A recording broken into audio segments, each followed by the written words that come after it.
৮৪ জন বাংলাদেশি সহ ৩ শতাধিক অভিবাসীকে আটক করেছে মালয়েশিয়ার জোহর বারু ইমিগ্রেশন। গত শনিবার সকালে দেশটির জোহর রাজ্যে ৫ ঘন্টা সাঁড়াশি অভিযান চালিয়ে তাদের আটক করা হয়। সবশেষ কর্মী নেওয়া বন্ধের পর থেকে মালয়েশিয়ায় ব্যাপক ধরপাকড় শুরু হয়েছে।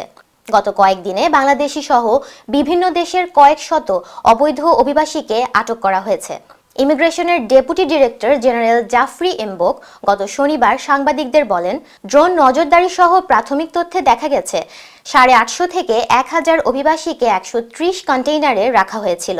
Enforcement officer, civil defence force, national registration department, people's volunteer corps এবং ন্যাশনাল অ্যান্টি ড্রাগন এজেন্সি সহ 130 জনের একটি দল এই অভিযান পরিচালনা করে।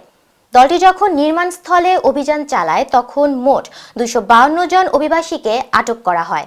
তাদের মধ্যে 129 জনকে ইমিগ্রেশন আইন অনুযায়ী নিয়ম লঙ্ঘন, অবৈধভাবে থাকা, চাকরি লাভের মাধ্যমে তাদের সামাজিক ভিজিট পাসের অপব্যবহার করে অনুমতি ছাড়াই মালয়েশিয়ায় অবস্থান করার প্রমাণ পাওয়া গেছে।